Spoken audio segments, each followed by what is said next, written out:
আসসালামু আলাইকুম প্রিয় দর্শক, আমি এখন যেখানে আছি জায়গাটির নাম হলো তারাইল উপজেলার দামিয়া ইউনিয়নের নগরকুল। তো নগরকুলের মেটু পথ ধরে হাঁটছি, সাথে আছে আনোয়ার। Hi guys. তো আমরা মূলত এসেছিলাম আজকে এই নগরকুলের যে ঐতিহাসিক জায়গা, যে জায়গাটিতে অনেক ইতিহাস বহন করে, সেই বটতলা। এর আগেও আমি ওখানে শুটিং করেছি এবং শুটিংয়ের পাশাপাশি বিভিন্ন আড্ডা, হিমু আড্ডা, গানের আড্ডা, পিকনিক এগুলো এখানে করেছি। তো আমার পিছনে দেখতে পাচ্ছেন আপনারা যে একটা সুন্দর মনোরম দৃশ্য। আমি যতই এগিয়ে যাচ্ছি আমার পিছনের ভিডিওটার সিনারিটা কিন্তু সুন্দর হয়ে আসছে। তো এটা দেখতে হলে আপনাকে নগরকুল আসতে হবে। নগরকুল একসময় একটি হিন্দু অধ্যুষিত এলাকা ছিল, এখন মুসলিম হিন্দু মিলেমিশে কিন্তু তারা এখানে বসবাস করছে। পাশে আছে বন হাওর। এই যে হাওরটা দেখতে পাচ্ছেন, এই হাওর হলো এখান থেকে, অর্থাৎ আমাদের উজান থেকে তারাইলের প্রবেশদ্বার হলো বাটি অঞ্চলে। তো এখান থেকে পুরা যে হাওর অঞ্চলটা দেখতে পাচ্ছেন ওদিকে ইটনার হাওর হয়ে একবার সিলেট হবিগঞ্জ পর্যন্ত এবং আরও কয়েকটা জেলা এখানে এই বিস্তৃত। এই হাওরের পরে হাওরের পরে হাওর, এইভাবে ওইদিকে বিশাল আকৃতির একটা হাওর এখানে। তবে বর্ষাকালে এখানে আসলে আপনি হাওর বুঝতে পারবেন না, এটা বুঝতে হবে আপনাকে এটা কোনো সমুদ্র সৈকত কিংবা সাগর, মহাসাগর। তো আমি শুকনো মৌসুমে এসেছি, শীতকালে।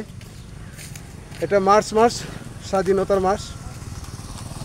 সামনে স্বাধীনতা 26শে মার্চ, এখন আজকে হলো 20 মার্চ না, 2025 সাল। তো আমি এই 2025 সালে মার্চ মাসের আজকে 20 তারিখ নগরকুল আসলাম। নগরকুলে চিত্র ধারণের জন্য এবং আপনাদেরকে দেখানোর জন্য যে নগরকুল একটা সুন্দর গ্রাম। এটা 1971 সালে আবার এখানে পাক বাহিনী এই নৌকা নিয়ে এসে এই গ্রামে জ্বালাও পোড়াও করে এবং গণহত্যা চালায়।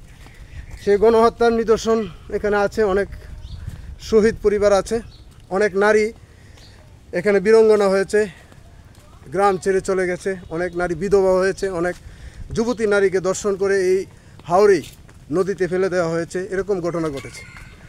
স্বাধীনতার স্বাদ আমরা ভোগ করছি, কিন্তু যারা জীবন দিয়ে গেছে, যারা ইজ্জত দিয়ে গেছে, সম্মান দিয়ে গেছে, তারা দেখে যেতে পারে নাই। তো এই গ্রামের, নগরকুল গ্রামের অনেক ঐতিহাসিক ঘটনাও আছে, সেটা আজকে আর বলতে চাইছি না, কারণ এটা সময়ের ব্যাপার। এই যে দেখতে পাচ্ছেন আমার পিছনে, এটা নগরকুল গ্রামের এই রাস্তা। মেটু পথ এখনও পাকা হয় নাই। তো আপনারা যে যেখান থেকে দেখছেন একটা লাইক কমেন্টস করে এই ভিডিওটাকে দেশে এবং বিদেশে যারা আছেন, নগরকুল গ্রামের বাসিন্দা কিংবা তারাইল উপজেলার বিভিন্ন লোকজন আছে আমাদের বিভিন্ন এলাকায়, তাদেরকে দেখার সুযোগ করে দিবেন। কমেন্টস করবেন, ভালো লেগেছে নাকি খারাপ লেগেছে লিখবেন, আমাকে পরামর্শ দিবেন, তাহলেই এই ভিডিওটা সফল হবে।